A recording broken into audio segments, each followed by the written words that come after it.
Yes, ma'am.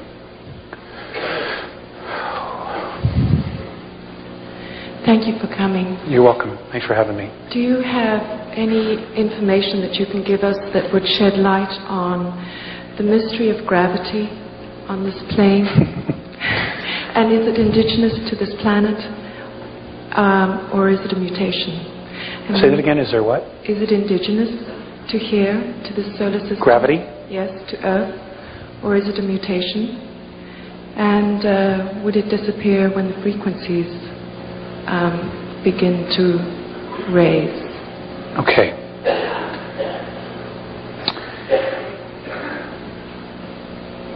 The Andromedan perspective regarding gravity is that it is created by radiation from the sun and our planet. We're told that it's the rotation of the planet on its axis. Their perspective is that it has to do with radiation from the sun. And they say that any physical body that is 29 miles or larger has a gravitational field. They have gravity on the Andromedan craft, and I would assume that's for a reason, so that they could get more done, so they're not just floating all over the place. I don't believe it's a mutation. There's gravity on all the fields because there's a physicality. So there has to be some form. Whether or not it's going to totally disappear, I think as we move through 3, 4, and into 5th, I think we will deal with a totally different type of gravity as we know it. It'll probably be lighter, but then again, we will have different physical form as well. But again, they say that it comes from the sun. It's the radiation from the sun that creates gravity on our world. You're welcome. Yes, ma'am. Okay. I have 2 questions. One quickly. They display mutual respect and love, but I'd like to know how they do that. And the second question, in our society, all of our myths and legends seem to be blueprints for our lives. And I'd like to know what kinds of myths and legends, if they have them, that they have. I know you probably don't have time to tell us one tonight. If you would, I'd love it. But, you know, if you could get that information for Val, I'd love to have that. Okay. They don't call them myths. They call it history. Okay? And I will give those to Val. All right? And you're right, there's a lot, but it's history. We have taken truth and shrouded it as myth because we're hiding an agenda. How do they show mutual respect? They just honor every aspect of their life and everybody else's life. Because they're so evolved, there's no such thing as crime there. There's no laser shootings on a mothership. There's no... they need for nothing. They absolutely need for nothing. Anything that they need is given to them for evolvement. And they all work towards that. They wouldn't think about leaving somebody behind. I'll give you a good example of that too.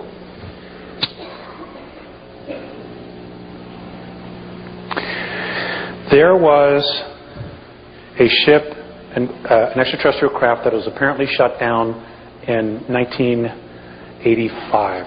I believe it was 1985. And it was a human being from Tal Ceti who literally got too close, and he was shot down. I understand that our military was able to take him, took him underground somewhere in Arizona, put him on a car, a train, took him underground to North Dakota, where they started doing some really horrific things. Mornay told me that a Tal Ceti fleet wanted to come in and invade our planet, particularly North Dakota, to get this guy back. Okay? And it was literally the Andromedans and the Pleiadians, a benevolent group of Pleiadians, that stepped in and said, whoa, no, not yet. It's not the time. That's mutual respect. It's not leaving POWs in Vietnam because you owe this, because you promised the government $3 billion. It's not leaving men in North Korea because you lied, because you're dealing drugs.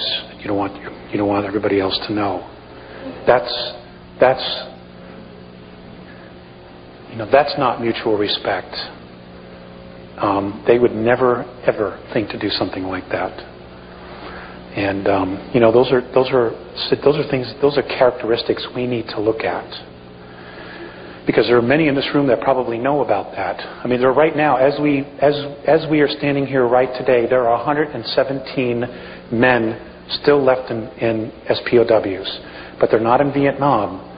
Okay, they're being held in northern Laos. There are also 3 men that are still alive from the Korean War, still being held in North Korea. And our government knows. And they know. A lot of the POWs were used for scientific experiments. We did it to some of their guys. Using drugs, LSD, we blew their minds. And they've done some pretty horrific things to our people. These are all real character issues. And, it's one thing to hear about it in the news or to listen to... Joyce Riley talk about the Gulf War syndrome and how our guys have been betrayed. It's one thing to sit in your living room and say, oh my God, that's terrible. What you don't understand is that we are very carefully being watched by some incredible races, both good and bad. And they are watching us and our characteristics, what we will do, what we will not do. They are measuring our honor and intent. Okay? It's not just about us anymore. It's about everything. And I know you're probably being taught that. So when you hear stuff like this, please don't go into your little box. Okay? Those people had families. They had children just like you do now. And it was all taken away because they were betrayed. And betrayal is a major issue that we're all going to have to deal with when the truth finally does come screaming out. Okay? We have been betrayed. And we're going to have to come together and find a way to totally forgive that so that we can move on.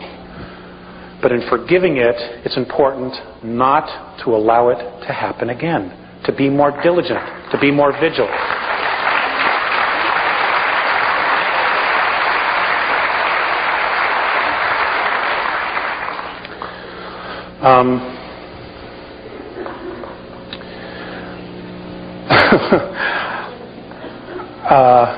I'm so tired. I don't even have my notes. Okay, it's on the internet. All right, the Earth Changes is on the internet. Most of you already know. Okay, if you're looking for dates, specific dates, what time, so on and so forth, that's not important. It is definitely coming, but it's all a probability as to when. All right? But there are more people negatively polarized on the planet that it's almost a sure thing that it's going to happen at this point. The internet is a leading edge research group. I'm sorry? Yeah, he's free to do whatever he wants. None of this has a copyright. None of the tapes, the newsletters, nothing. It's not mine. I don't own it. I'm just here to deliver it. So you can do whatever you want with it. Just don't change the intent. Okay? Just don't change the intent. Alex, we have some of your newsletters that you sent, and I'm going to have them in the bookstore for people. There's not enough for everybody, but there's quite a few for those of you who are interested. We'll also post the address for that newsletter for everybody, so if they want to get those kinds of specific dates, they'll be available to them. Yeah, that's a good idea.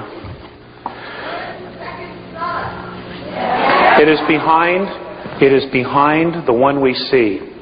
Here, I'll show you what I mean. Okay, this is the sun. This is Earth and her moon. The second one is smaller. It is behind it. If you're standing on Mars, you see it. Okay? You see it. As it turns, now the reason it was done, the reason our planet was moved is because the surface could not handle the radiation of two suns after the last war that was here. So they had to do something about moving it. Now, when I asked, well, who moved this? The response I got from RNA, and this is the only answer I got, was that this is something the Pleiadians had to answer. So I don't know if there's an agreement for them to bring this information out, or if they were responsible for it. I don't know. Okay? But apparently there is some evidence coming to light that they clearly suspect that there are two. Okay? Let's see. Hold on. I want to end this with. I want to read something, and I want to thank the gentleman in the back for bringing this up.